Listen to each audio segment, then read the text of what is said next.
Cassandre Dubois traînait les pieds dans les couloirs du lycée des Chênes, la tête baissée, agrippant les bretelles usées de son sac à dos comme si elle se raccrochait à une bouée.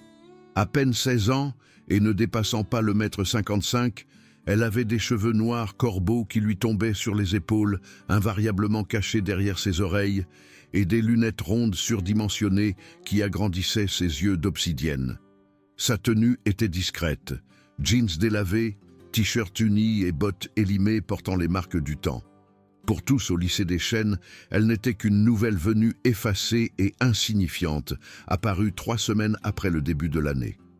Ce qu'ils ignoraient, c'est que Cassandre Dubois avait consacré les 3 dernières années de sa vie à une initiative d'entraînement fédérale clandestine, acquérant des compétences qui susciteraient l'envie des commandos marines. Elle pouvait désarmer un adversaire imposant en quelques instants, fracturer des os en utilisant des points de pression précis, et avait une fois maîtrisé 4 combattants armés dans l'obscurité totale, en utilisant uniquement ses membres. Mais ses jours étaient révolus, dissimulés dans des dossiers classifiés, destinés à rester secrets. Cassandre avait été retirée du programme après une mission qui avait mal tourné, non pas à cause d'un échec de sa part, mais parce que l'évaluation psychologique ultérieure avait révélé qu'elle succombait à la brutalité.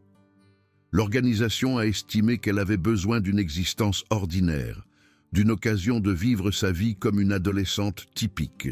Son mentor, le superviseur Lemaire, avait fait en sorte qu'elle réside chez une famille d'accueil dans la campagne normande et qu'elle s'inscrive dans un lycée classique.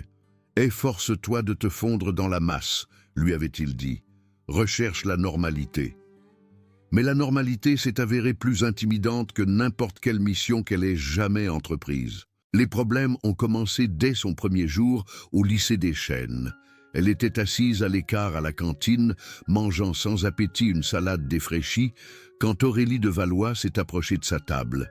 Aurélie incarnait le type de fille qui régnait en maître sur le lycée par l'intimidation et la manipulation sociale. Grande, rousse, avec l'assurance de quelqu'un qui n'a pas l'habitude du rejet. Elle était accompagnée de ses 2 acolytes dévoués. Chloé, une blonde à la moue perpétuelle, et Léa, une brune qui semblait n'exister que pour faire écho aux bons mots d'Aurélie. « Alors, remarqua Aurélie, s'asseyant avec arrogance en face de Cassandre. « Si ce n'est pas la nouvelle bizarre. C'était quoi ton nom déjà? Catherine? Christine ?»« Cassandre, » répondit-elle doucement, détournant le regard de sa nourriture. « Cassandre, » imita Aurélie avec dérision. « Ça sonne. Oh, je ne sais pas. Italien, non? Tes parents ont traversé l'océan pour arriver ici ?» La remarque frappa Cassandre avec la force d'un coup tangible, mais elle se força à rester impassible. Dans sa vie d'avant, quiconque proférant une telle insulte raciale se serait retrouvé à terre en quelques secondes. Mais Cassandre Dubois, l'agent secret, n'était plus. Maintenant, elle était simplement Cassandre Dubois, la lycéenne, et les lycéennes ne brisent pas les poignets des harceleurs pour avoir fait preuve d'ignorance. « J'ai grandi en Bretagne », répondit Cassandre à voix basse. Aurélie gloussa. « C'est presque pareil. Pourquoi tu ne prendrais pas tes repas ailleurs à partir de demain? Cette place est un peu réservée aux gens qui comptent vraiment. » Cassandre leva alors les yeux, croisant les yeux noisettes glaciales d'Aurélie pendant un bref instant. Dans cet échange momentané, quelque chose se produisit entre elles. Les instincts aiguisés de Cassandre, enregistrant les menaces potentielles, notant la posture d'Aurélie, le placement de ses mains, les expressions subtiles, révélant une insécurité masquée par l'hostilité. Mais au lieu d'agir sur ses instincts, Cassandre se contenta de hocher la tête et de ramasser son repas. « Bonne fille, » dit Aurélie avec une fausse amabilité. « J'espère que nous deviendrons vite amis. » Le harcèlement s'intensifia dans les semaines qui suivirent. Aurélie et sa clique semblaient avoir désigné Cassandre comme leur cible exclusive.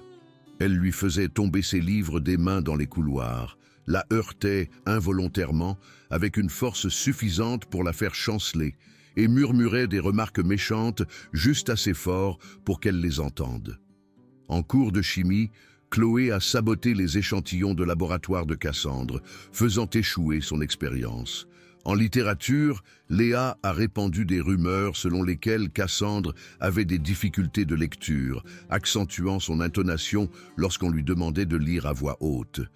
Cassandre endurait tout en silence, son entraînement l'incitant à riposter, tandis que sa nouvelle mission, imiter la normalité, exigeait qu'elle reste docile. Dans les moments les plus difficiles, elle fermait les yeux et se rappelait les paroles du superviseur Lemaire. La brutalité n'est pas toujours la solution, Dubois. Parfois, l'action la plus puissante que tu puisses entreprendre est de te retirer. Mais se retirer devenait de plus en plus difficile chaque jour. Le point de rupture est survenu un mercredi matin d'octobre orageux. Cassandre était à son casier, échangeant des manuels pour son dernier cours, quand Aurélie est apparue à côté d'elle comme un prédateur détectant une vulnérabilité. Louis accru de Cassandre avait enregistré l'approche quelques instants auparavant. 3 paires de pas, la démarche assurée d'Aurélie accompagnée du piétinement empressé de ses disciples, mais elle s'est empêchée de réagir. « Salut, Dubois !» dit Aurélie, appuyée contre le casier voisin. « J'ai entendu quelque chose d'intéressant à ton sujet plus tôt. » Cassandre continua à ranger ses livres, ne se faisant pas confiance pour parler. Ses mains, entraînées comme des instruments de combat, tremblait légèrement alors qu'elle serrait son livre de géométrie. « Apparemment, tu as dit aux gens que tu venais d'une institution spéciale à Annapolis, » continua Aurélie. « Quel genre d'institution spéciale exactement? Pour les attarder ?» Chloé et Léa gloussèrent sur commande. La mâchoire de Cassandre se serra. Elle n'avait jamais divulgué de détails sur son passé, inventant une histoire fabriquée sur un transfert depuis une académie spécialisée dans le Maryland. Quelqu'un avait dû entendre sa famille d'accueil en parler à un voisin. C'était parmi ces institutions pour les originaux et les inadaptés, insista Aurélie. C'est l'explication de ta bizarrerie, de ton refus de parler, de tes habitudes alimentaires solitaires comme une malade mentale? Cassandre ferma délibérément son casier et se tourna pour affronter ses bourreaux. Pendant un bref instant, sa façade méticuleusement construite vacilla, et quelque chose de dangereux clignota dans ses yeux d'obsidienne.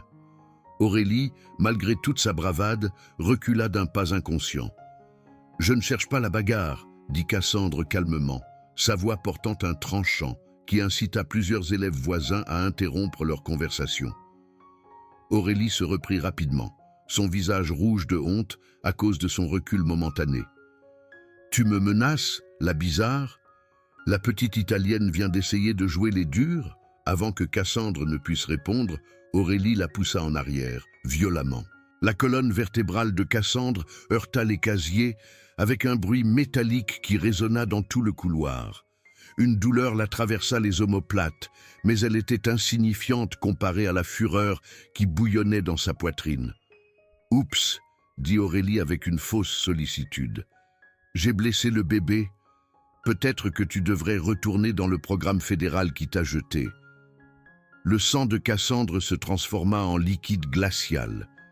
Il n'y avait aucun moyen concevable pour Aurélie de connaître son véritable passé, à moins que quelqu'un n'ait fouillé dans ses dossiers scellés. Mais la remarque était trop précise, trop ciblée pour être une coïncidence. « Qu'est-ce que tu as dit ?» demanda Cassandre, sa voix dangereusement feutrée. Aurélie sourit triomphalement, sentant qu'elle avait touché un point sensible. « Tu m'as bien entendu. On sait tout de ton petit secret, Dubois. Tu pensais vraiment pouvoir arriver ici et faire semblant d'être normal ? Tu pensais que personne ne découvrirait la nature de la cinglée que tu es vraiment ? » Le couloir était tombé dans un silence complet maintenant. Les élèves se tenaient le long des murs, comme des spectateurs à un combat de gladiateurs, leur téléphone portable enregistrant déjà ce qu'ils pensaient être une scène dramatique. Cassandre pouvait sentir leurs regards sur elle, pouvait entendre leurs spéculations murmurées, mais toute sa concentration était dirigée vers les prochaines paroles d'Aurélie. « Mon père travaille à l'administration », continua Aurélie, sa voix s'élevant avec assurance. « Il a accès à une foule de documents classifiés. Tu veux savoir ce qu'il m'a dit sur Cassandre Dubois. Tu veux savoir quelle sorte d'assassins psychopathes ils ont largué dans notre école. » l'univers de Cassandre se figea complètement. Tous les sons s'estompèrent, à l'exception du sang qui lui battait dans les oreilles. À cet instant, elle n'était plus Cassandre Dubois, 16 ans, essayant de s'intégrer au lycée. Elle était l'agent Dubois, tueuse entraînée, arme du gouvernement français, et quelqu'un venait de compromettre sa couverture. Aurélie ouvrit la bouche pour continuer, mais Cassandre bougea avec une vitesse dépassant la pensée elle-même. Une seconde, elle était appuyée contre les casiers. La suivante, elle avait parcouru les 3 mètres qui les séparaient et avait saisi Aurélie à la gorge. Pas avec assez de force pour lui faire mal, son entraînement était trop précis pour ça, mais avec assez de fermeté pour couper court à toute information classifiée sur le point de s'échapper de ses lèvres. « Tu ne sais rien », dit Cassandre, sa voix parfaitement calme, malgré l'ouragan de brutalité qui tourbillonnait dans sa poitrine. « Et tu vas le rester !» Les yeux d'Aurélie s'écarquillèrent de choc et de terreur. Elle essaya de parler, mais la prise de Cassandre, bien que douce selon ses critères, était inébranlable. Chloé et Léa étaient pétrifiées, la bouche bée alors qu'elles voyaient leur chef prétendument intouchable se faire maîtriser par la fille effacée qu'elle harcelait depuis des semaines. « Cassandre, lâche-la !» La voix venait de M. Moreau, le professeur d'histoire, qui était sorti de sa salle de classe pour observer la commotion. « Lâche-la immédiatement !» Cassandre jeta un coup d'œil au professeur, puis revint au visage pétrifié d'Aurélie. Délibérément, elle relâcha sa prise et recula, les mains levées en signe de reddition. Aurélie s'effondra contre les casiers, haletant et se tenant la gorge de façon théâtrale. « Elle m'a agressé !» haleta Aurélie, bien que sa voix soit parfaitement intacte. « Elle a essayé de m'étrangler, elle est complètement folle !» Monsieur Moreau jeta un coup d'œil entre les 2 filles, manifestement incertain de ce qu'il avait réellement vu. « Vous 2 au bureau du proviseur, immédiatement !» Alors qu'elle se dirigeait vers le secteur administratif, Aurélie se pencha près de Cassandre et murmura « Tu viens de commettre la plus grosse erreur de ta vie, Dubois. Je vais te détruire. » Cassandre ne répondit pas, mais quelque chose de froid et de menaçant s'installa dans sa poitrine. Elle avait passé des semaines à essayer d'imiter la normalité, à essayer de s'intégrer, à essayer d'ignorer la brutalité qui avait été entraînée dans son être même. Mais si Aurélie de Valois voulait jouer avec des informations classifiées et des secrets d'État, alors peut-être que le moment était venu de rappeler à tout le monde la nature exacte de la personne à laquelle ils avaient affaire. Les jours suivants se sont déroulés dans une relative tranquillité, mais Cassandre y voyait le calme avant la tempête. Elle avait été suspendue pendant 2 jours pour conduite agressive, tandis qu'Aurélie n'avait reçu qu'un avertissement pour provocation. L'injustice de la situation la brûlait, mais Cassandre a profité de ce temps pour réfléchir, pour élaborer des stratégies et pour se rappeler des compétences qu'elle avait essayé d'oublier. À son retour à l'école le lundi suivant, elle put sentir le changement d'atmosphère instantanément. Les élèves chuchotaient et pointèrent du doigt alors qu'elle traversait les couloirs. Certains semblaient effrayés, d'autres curieux, mais tous l'observaient avec un regard nouveau. Aurélie avait manifestement été occupée pendant l'absence de Cassandre, diffusant toutes les informations que son père avait transmises sur le passé de Cassandre. La confrontation a eu lieu pendant la pause déjeuner. Cassandre était assise à l'écart dans le coin éloigné de la cafétéria, mangeant sans appétit un sandwich qu'elle n'avait pas envie de manger, quand Aurélie s'est approchée avec un groupe plus important que d'habitude. En plus de Chloé et Léa, elle avait recruté 3 élèves de terminale, des joueurs de foot dont la taille et l'arrogance en faisaient des acolytes idéaux pour quelqu'un comme Aurélie. Alors, annonça Aurélie à voix haute, s'assurant que sa voix portait dans toute la cafétéria. Si ce n'est pas notre propre expérience gouvernementale, dites-moi, Dubois, combien de personnes vous avez éliminées avant qu'ils ne vous jettent ici? Toute la cafétéria se tut.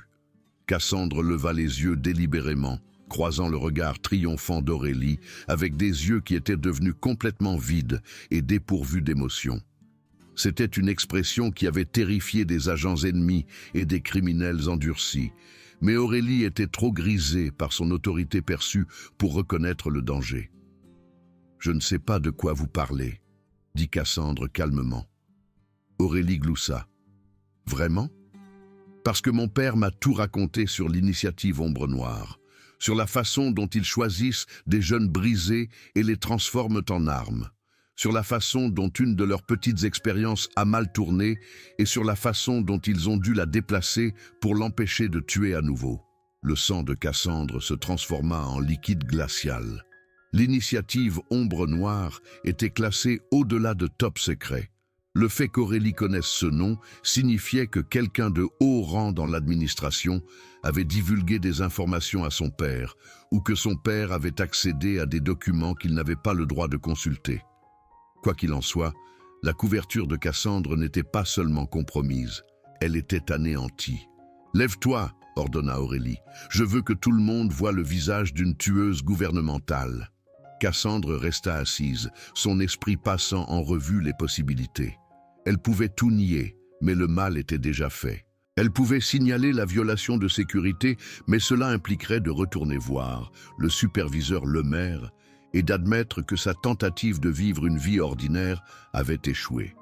Ou elle pouvait faire ce que tous ses instincts lui disaient de faire. « J'ai dit, lève-toi !» répéta Aurélie, sa voix s'élevant.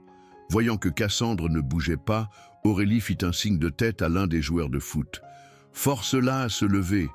Le garçon, un élève de terminale nommé Dominique, qui était facilement 2 fois plus grand que Cassandre, se pencha et lui saisit le bras. Au moment où ses doigts entrèrent en contact, l'entraînement de Cassandre prit le contrôle. Elle bougea avec une précision fluide, utilisant l'élan de Dominique contre lui, alors qu'elle se levait de sa chaise. Sa main gauche saisit son poignet, tandis que sa main droite frappa un point de pression juste en dessous de son coude.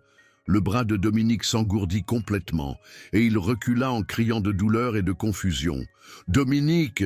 cria Aurélie. « Qu'est-ce qui t'arrive? Ce n'est qu'une petite fille. » Mais Dominique regardait Cassandre avec quelque chose qui ressemblait à de la peur. Il essaya de bouger ses doigts et constata que la moitié de son bras refusait de répondre.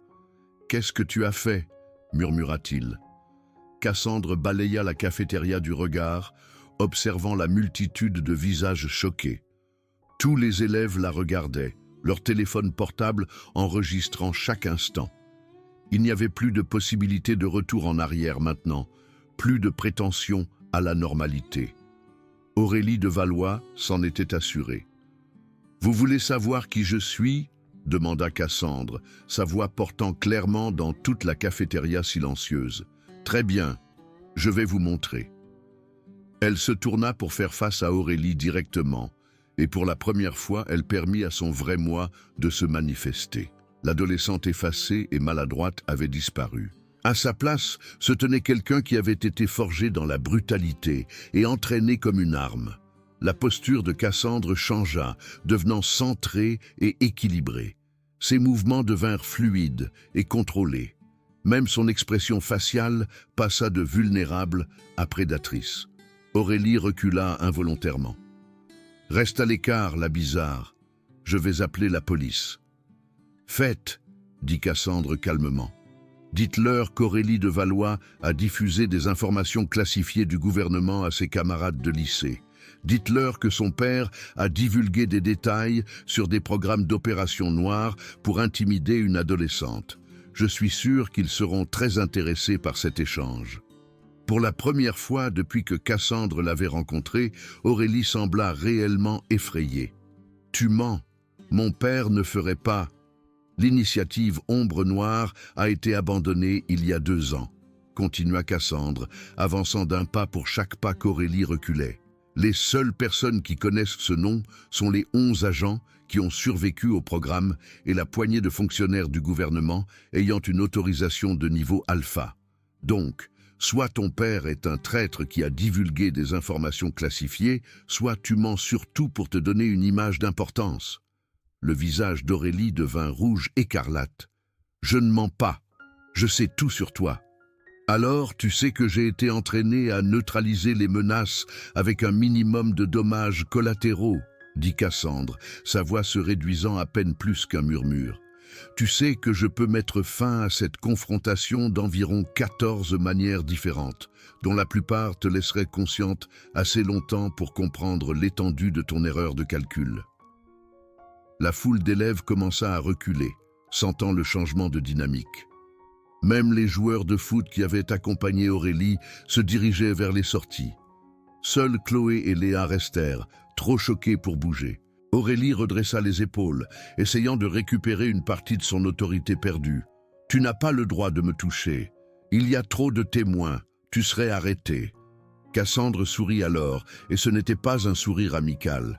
« Aurélie, tu viens de menacer de révéler des opérations gouvernementales classifiées dans une pièce remplie d'adolescents avec des smartphones. Tu crois vraiment que la prison est la pire chose qui puisse nous arriver à l'une ou l'autre en ce moment ?» L'implication flottait dans l'air comme une présence tangible. Le visage d'Aurélie pâlit alors qu'elle commençait à comprendre l'ampleur de ses actes.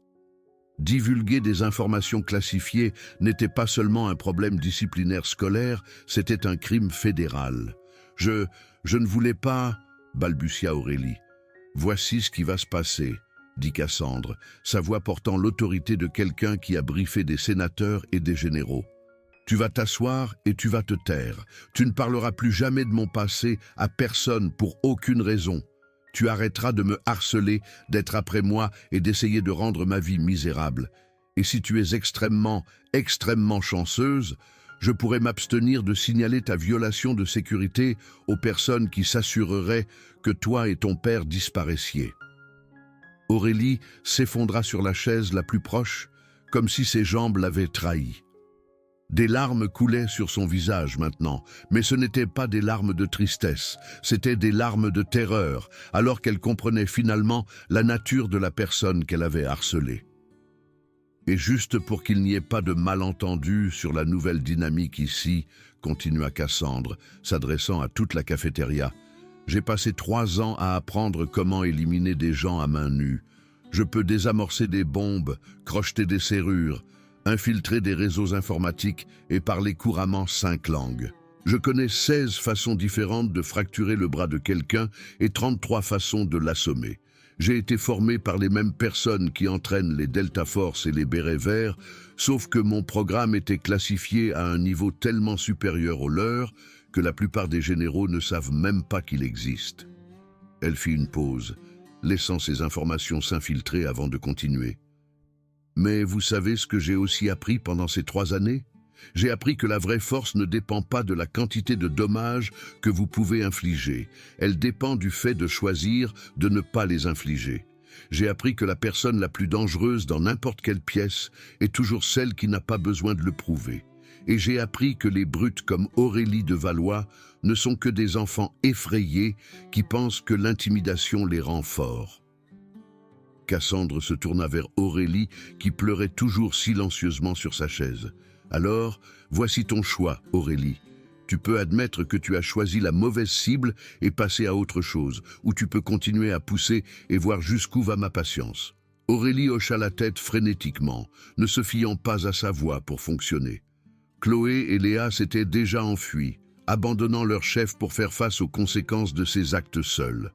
Cassandre jeta un dernier coup d'œil à la cafétéria, croisant les regards des élèves qui l'avaient vu se faire harceler pendant des semaines sans intervenir. Et pour tous les autres, peut-être que la prochaine fois que vous verrez quelqu'un se faire harceler, vous ferez quelque chose au lieu de simplement l'enregistrer pour les réseaux sociaux, parce que vous ne savez jamais qui est la personne que vous voyez souffrir en silence. Sur ce, Cassandre ramassa son déjeuner intact et quitta la cafétéria, laissant derrière elle une pièce remplie d'élèves abasourdis et une brute complètement vaincue. Le reste de la journée d'école se déroula dans une brume surréaliste. Les professeurs, qui avaient auparavant ignoré l'existence de Cassandre, l'observaient maintenant avec un mélange de respect et d'appréhension. Les élèves qui avaient ri des railleries d'Aurélie laissaient maintenant une large place à Cassandre dans les couloirs. La transformation était complète, elle n'était plus la cible invisible. Elle était la fille qui avait affronté la brute la plus redoutée de l'école et avait gagné sans porter un seul coup. À la sonnerie de la cloche de fin de journée, Cassandre ramassa ses affaires et se dirigea vers la sortie, anticipant la tranquillité de son foyer d'accueil. Mais en franchissant les portes d'entrée de l'école, elle trouva Aurélie qui l'attendait près du mât du drapeau, seule et paraissant plus petite que Cassandre ne l'avait jamais vue. « Cassandre !» appela doucement Aurélie. « Est-ce qu'on peut parler ?» Cassandre s'arrêta, tous ses instincts lui disant de continuer à marcher. Mais quelque chose dans le ton d'Aurélie, une vulnérabilité qui avait été absente auparavant, l'obligea à s'arrêter. « Que veux-tu, Aurélie ?» Aurélie regarda autour d'elle nerveusement, s'assurant qu'elles étaient seules. « Je voulais m'excuser. Pour tout. Je ne savais pas. Enfin, je pensais savoir, mais je ne comprenais pas vraiment. » Comprendre quoi? La sensation d'avoir vraiment peur, admit Aurélie. C'est moi qui ai fait peur aux autres pendant si longtemps que j'ai oublié ce que c'était d'être de l'autre côté. Quand tu m'as regardé à la cafétéria tout à l'heure, quand j'ai vu ce que tu étais vraiment capable de faire, je n'ai jamais eu aussi peur de ma vie. Cassandre scruta le visage d'Aurélie, cherchant des signes de tromperie et n'en trouvant aucun. La brute arrogante de ce matin était absente, remplacée par une adolescente effrayée qui comprenait enfin les conséquences de ses actes. « Pourquoi tu as fait ça ?» demanda Cassandre. « Pourquoi m'as-tu choisi, moi ?» Aurélie resta silencieuse pendant un long moment, fixant le sol. « Parce que tu me rappelais qui j'étais avant, » dit-elle finalement. « Avant que je devienne méchante, avant que j'apprenne qu'en faisant du mal aux gens, ils m'éviteraient. Tu étais effacée et intelligente, et tu n'embêtais personne, et je te détestais pour ça parce que je ne me souvenais plus comment faire ça. » L'honnêteté de son ton surprit Cassandre. Elle s'attendait à d'autres mensonges, à d'autres manipulations, mais cela semblait sincère. « Mes parents sont en train de divorcer, » continua Aurélie. « Mon père travaille comme un fou, il reçoit des appels à toute heure du jour et de la nuit. Il ramène à la maison des documents classifiés qu'il laisse traîner partout. Je pense qu'il a une liaison avec quelqu'un au travail et ma mère boit pour faire face à la situation. Notre maison ressemble à une zone de guerre, alors j'ai fait de l'école ma zone de guerre aussi. C'était plus facile de faire du mal aux gens que d'admettre que c'était moi qui avais mal. » Cassandre ressentit quelque chose qu'elle n'avait pas prévu. De la sympathie. Pas assez pour excuser la conduite d'Aurélie, mais assez pour la comprendre. « Ça n'excuse pas ce que tu as fait, » dit Cassandre fermement. « Je sais, » répondit Aurélie. « Je sais que ça n'excuse pas, mais je veux réparer ça, si je peux. Je veux être mieux que ça. » Elles restèrent silencieuses pendant un moment, deux adolescentes qui avaient été obligées de grandir trop tôt pour des raisons très différentes. « Les informations sur moi, » dit Cassandre finalement. « Tu dois les oublier, tout.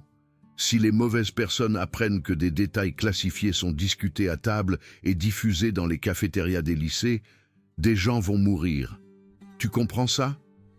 Aurélie hocha la tête solennellement. « Je n'en parlerai à personne d'autre, je le promets, et je vais m'assurer que mon père sache que je sais des choses que je ne devrais pas savoir.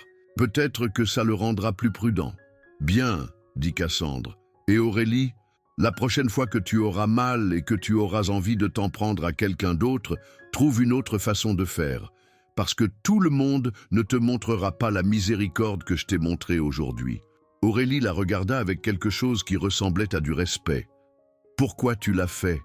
Montrer de la miséricorde, je veux dire. Tu aurais pu vraiment me faire mal. Tu aurais pu me faire arrêter, ou pire.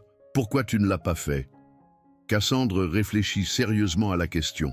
« Parce que quelqu'un m'a dit un jour que la chose la plus puissante que tu puisses faire, c'est de te retirer. Aujourd'hui, j'ai appris que parfois la chose la plus puissante que tu puisses faire, c'est de choisir de ne pas te battre, même quand tu as toutes les raisons de le faire. » Elle se tourna pour partir, puis s'arrêta.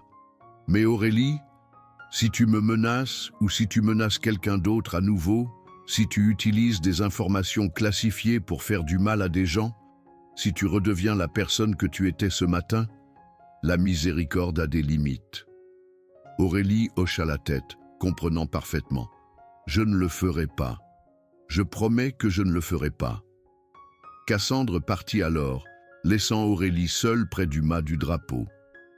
Alors qu'elle se dirigeait vers sa maison, elle réfléchit aux événements de la journée. Elle avait compromis sa couverture, révélé des compétences qu'elle était censée cacher et probablement anéanti toute chance qu'elle avait de vivre une vie d'adolescente ordinaire. Mais pour la première fois depuis son arrivée au lycée des Chênes, elle se sentait à nouveau elle-même. Son téléphone vibra avec un message provenant d'un numéro de téléphone inconnu, mais Cassandre reconnut instantanément le schéma de codage. Superviseur Lemaire. J'ai entendu dire que tu as eu une journée intéressante à l'école. Contacte-moi. Cassandre soupira et composa le numéro de téléphone. Lemaire répondit à la première sonnerie. Dubois, j'aimerais que tu m'expliques pourquoi je reçois des rapports sur des informations classifiées discutées dans une cafétéria de lycée. Quelqu'un a divulgué des détails sur l'initiative Ombre Noire pour m'intimider, répondit Cassandre. J'ai maîtrisé la situation. Il y eut une longue pause. Maîtriser de quelle manière exactement? En rappelant à tous ceux qui étaient impliqués que la divulgation d'informations classifiées a des conséquences, dit Cassandre. Aucune blessure permanente, aucune implication de la police, aucun examen des médias. La menace a été neutralisée. Et ta couverture? Cassandre jeta un coup d'œil en arrière vers l'école, où elle pouvait encore voir Aurélie assise près du mât du drapeau, essayant probablement de comprendre comment recoller les morceaux de sa vie. Compromise mais gérable. Je crois que je peux vivre avec. Autre pause. Tu sais que ça signifie la fin de l'expérience, n'est-ce pas? Vie d'adolescente ordinaire, lycée normal. On ne peut pas maintenir ça si ton identité est compromise. Je sais, dit Cassandre, mais peut-être que c'est une bonne chose. Peut-être qu'essayer de faire semblant d'être ce que je ne suis pas était la vraie erreur. Peut-être que je peux trouver une autre façon d'être normal. Lemaire resta silencieux pendant un long moment. Tu es sûr de ça, Dubois? Une fois qu'on a admis que ta couverture est compromise, il n'y a plus de retour au calme et à l'invisibilité. Cassandre pensa aux larmes d'Aurélie, à la peur de Dominique, à la façon dont toute la cafétéria l'avait observée avec un respect et une appréhension nouveaux. Elle pensa aux semaines de harcèlement qu'elle avait endurées en silence et au moment où elle avait finalement choisi de se défendre. « Je suis sûre, dit-elle. Je ne serai jamais normale, Lemaire, mais peut-être que je peux être quelque chose de mieux. Peut-être que je peux être moi-même. » Très bien, dit Lemaire, et Cassandre put sentir l'approbation dans sa voix. Bienvenue à nouveau dans le monde, agent Dubois. Essaie de ne rien faire exploser pendant ta première semaine. Cassandre sourit en terminant la communication. Demain apporterait de nouveaux défis, de nouvelles questions et probablement une conversation très intéressante avec sa famille d'accueil.